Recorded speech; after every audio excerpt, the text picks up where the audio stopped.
هوای حرم به امید کرم بر روی لبم. عالم وہی ہے کہ جس کو دیکھے خدا یاد آئے اور خدا کی طرف. ہم بڑے بڑے علماء جو ہمیں توفیق ہوئی حوضے کے اندر، آپ یقین کریں جب بھی ہمیں ان سے کہا کہ آقا دعا کریں، انہوں نے زری کی طرف اشارہ کیا، کہا ان سے مانگو، ان سے لو، یہی سب کچھ دینے والے ہیں. یعنی یہ نہیں بولا کہ میں کچھ دوں گا یا میرے، نہ کہا ہمارے پاس بھی اگر کچھ ہے انہی کی وجہ سے ہے. اصل یہی ہے اہل بیت.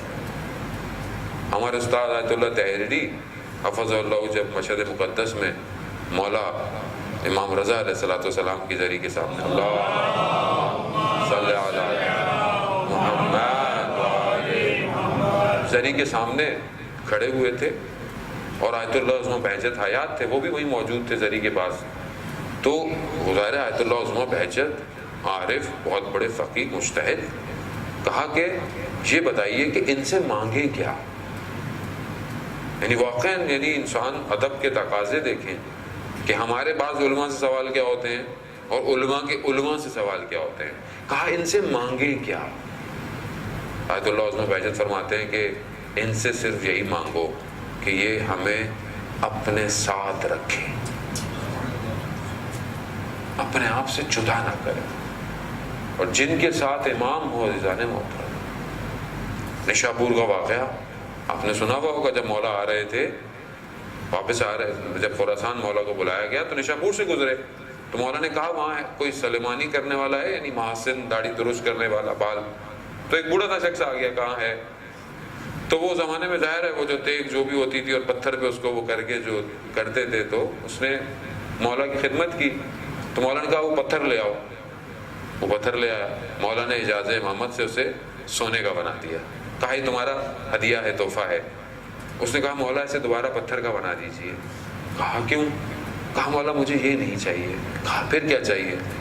کہا مولا جب میرا وقت آخر ہو تو آ جائیے گا. ایسے جانے محترم، یعنی ضرورت کس چیز کی ہے؟ معرفت یہی ہے. ہم بعض اوقات کیا مانگ رہے ہوتے ہیں؟ مانگے جو مانگنا ہے، لیکن معرفت ان سے مانگے کیا؟ راوی کہتا ہے کہ امام بیٹھے ہوئے تھے کسی جلسے میں، مولا نے کہا میں تھوڑی دیر میں آتا ہوں. امام چلے گئے، اٹھ کے چلے گئے. کچھ دیر بعد واپس آئے تو کہا مولا کہاں گئے تھے؟ کہا جو اس سے وعدہ کیا تھا نبھانے گیا تھا، اس کا وقت آخر آ گیا تھا، اس کے پاس گیا تھا. یہ رابطہ ہے. صحیح عالم اہل بیت سے جوڑتا ہے. صحیح عالم اپنے آپ سے جوڑتا ہے، اہل بیت سے جوڑتا ہے. خاطر یہی ہے اور انہی کے دروں کی خاک ہے عزیزان محترم. ملا، یہ بڑے بڑے علماء ملا آپ دیکھیں نا، یعنی ان سے پتہ، انہوں نے معرفت. ہمیں تو دیکھیں ہم نے حدیثیں سنی، حدیثیں پڑھی، لیکن ہم جب کسی چیز کو پریکٹیکل دیکھتے ہیں تو اثر کرتی ہے. علامہ تقی جعفری کے اتنے بڑے فلسفر کہ مشہد مقدس ہے، مولا کی زری کے قریب دفن ہے. ہمارے استاد ڈاکٹر رفیع جو بہت بڑے عالم ہیں، اسپیکر ہے ایران کے، کہ جن کے پاس خود ٹائم نہیں ہوتا گفتگو کرنے کا، اتنا سال بیک رہتا ہے، کئی سالوں تک ان کے پاس وقت نہیں ہے کہاں پر مجلس پڑھ سکے. حرم امام رضا میں، کبھی معصومہ کم میں، کبھی نجف میں، کبھی کہاں کبھی کہاں. وہ کہتے ہیں میں نے علامہ تقی جعفری کو ایک سال کہا کہ ہمدان یونیورسٹی میں ٹائم دے دیجئے، سپیچ کرنی ہے. تو علامہ تقی جعفری کہنے لگے کہ میرے پاس وقت نہیں ہے. وقت نہیں ہے. تو کہتے میرا ایک دوست تھا تہران میں، اس کا جو بھائی تھا وہ کنسٹرکٹر بلڈر تھا، بلڈنگ بناتا تھا. تو اس سے مجھے پتا چلا یہ بات کہ وہ بلڈنگ بنا رہا تھا. تو محرم آ گیا تو وہاں 10-15 مزدور تھے. تو انہوں نے اجازت دی کہ کیا ہم کسی کمرے کو امام بارگاہ بنا لیں، یعنی ہم تو جہاں تو کہیں نہیں سکتے، تو یہیں ہم امام بارگاہ بنا لیتے. کہا ہاں بنا لو. کہا کالی چادر وادر لگا دی، ممبر بنا دیا. تو وہ کہتا ہے بلڈر کہ میں ایک دن اپنی زوجہ سے کہا کہ چلیں کسی دن ان مزدوروں کی مجلس میں شرکت کرتے ہیں، وہ بھی تو مجلس کر رہے ہیں. کہہ رہے ہم جب وہاں پہنچے تو دیکھا جہاں وہ جو مجلس پڑھ رہا ہے شخص، وہ علامہ تقی جعفری مجلس پڑھ رہے ہیں مزدوروں کے پاس. مجلس ہو گئی، ختم ہو گئی، اٹھ کے چلے گئے. تو میں نے ایک مزدور کو بلایا، میں نے کہا ان کو کہاں سے بلا لیا تم لوگوں نے؟ کہا ہم نے جب اس کو کمرے کو امام بارگاہ بنا لیا، عزا خانہ بنا لیا، تو ممبر تو تھا، ممبر ہی نہیں تھا، پڑھنے والا نہیں. تو ہم نے دیکھا پل سے یہ حاجی آغا گزر رہے تھے، تو ہم نے انہیں بولا کہ حاجی آغا ہم تو غریب لوگ ہیں، ہم تو کسی کو بلا نہیں سکتے، ہمارے پاس ممبر ہے مگر پڑھنے والا کوئی نہیں ہے. تو وہ کہتے آ گئے. تو ہمارے استاد کہتے ہیں میں نے علامہ تقی جعفری سے پوچھا کہ میں آپ کو اس وقت ہمدان یونیورسٹی کا ٹائم مانگتا تھا، آپ کہنے لگے کہ میرے پاس ٹائم نہیں ہے، تو آپ ان کے پاس کیسے چلے گئے؟ تو علامہ تقی جعفری کہتے ہیں کہ جب ان مزدوروں نے مجھے کہا کہ ہمارے پاس ممبر ہے، ممبر ہی نہیں ہے، تو میں نے اپنے آپ سے کہا تقی جعفری یہی ممبر ہے جو قیامت کے دن بخشش دے گا، یہی ممبر ہے. یہ سیرت علماء ہے. یہ نہیں دیکھا مثلا کوئی بڑا فون کرے گا، ہولڈ پہ رکھیں، بڑی جگہ سے کال آئے تو نہیں. عزیزان مولا کہاں راضی ہے، کہاں راضی ہے؟ ایک بہت بڑے عالم دین تھے، کہنا میں نے مجلس پڑھی. کہاں پڑھی مجلس؟ بچوں میں مجلس پڑھی، کہیں اور نہیں، بچوں میں مجلس پڑھی.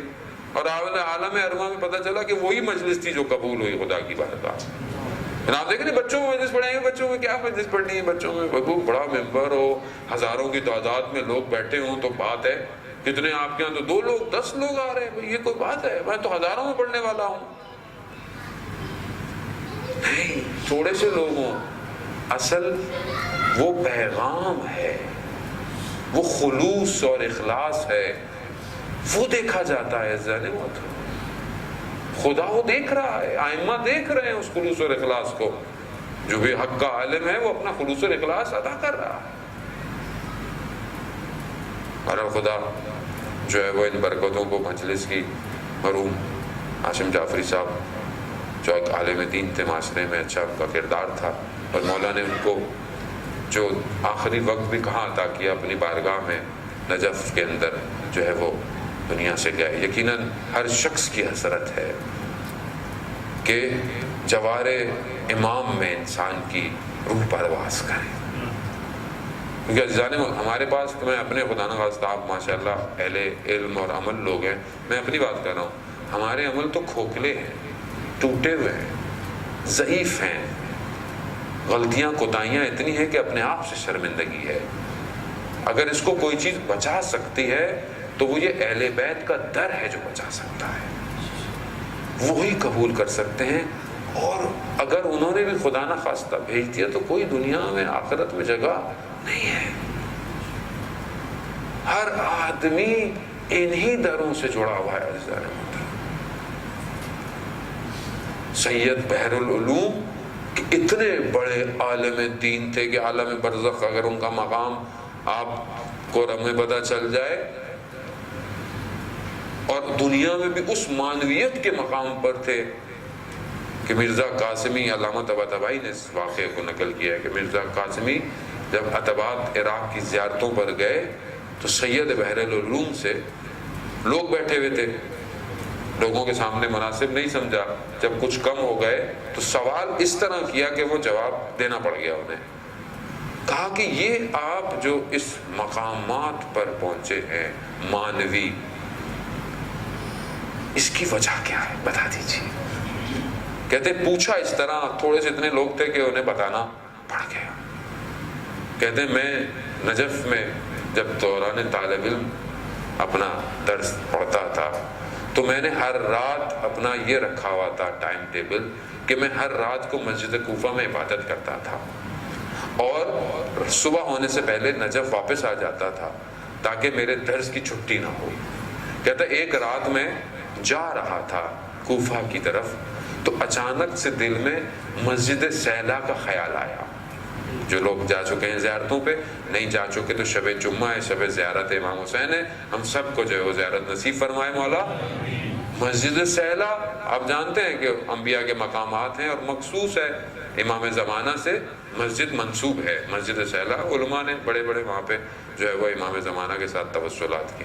تو کہہ رہا میرا دل کھچا مسجد سیلا کی طرف، لیکن میں نے کہا نہیں میں مسجد کوفہ جاتا ہوں. وہیں تھوڑا اور آگے گیا، دل میں عشق کی شدت بڑھتی گئی، جیسے لگ رہا ہے کوئی کھینچ رہا ہے. پھر بھی میں نے اپنے آپ کو دھیان ہٹایا اور کوفہ کی طرف، لیکن اچانک سے دیکھا سامنے ریت کا طوفان آ گیا اور خود بخود مجبور ہو گیا مسجد سہلا کی طرف۔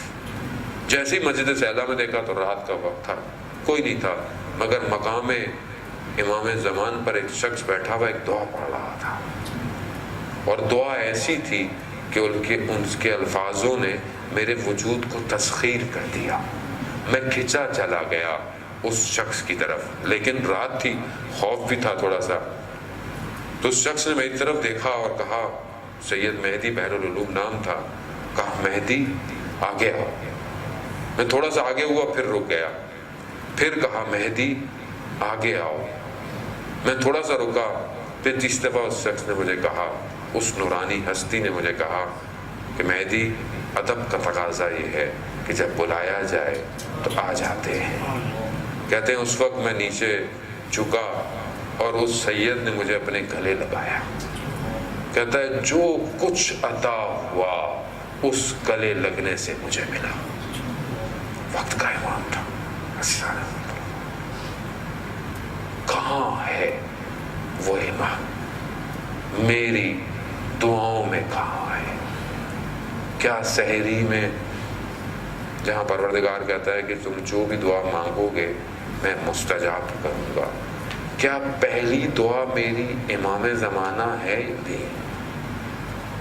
آغا پناہیان کہتے ہیں کہ 30 راتوں میں تمہاری کوئی اور صدا نہیں نکلنی چاہیے، صرف یبن الحسن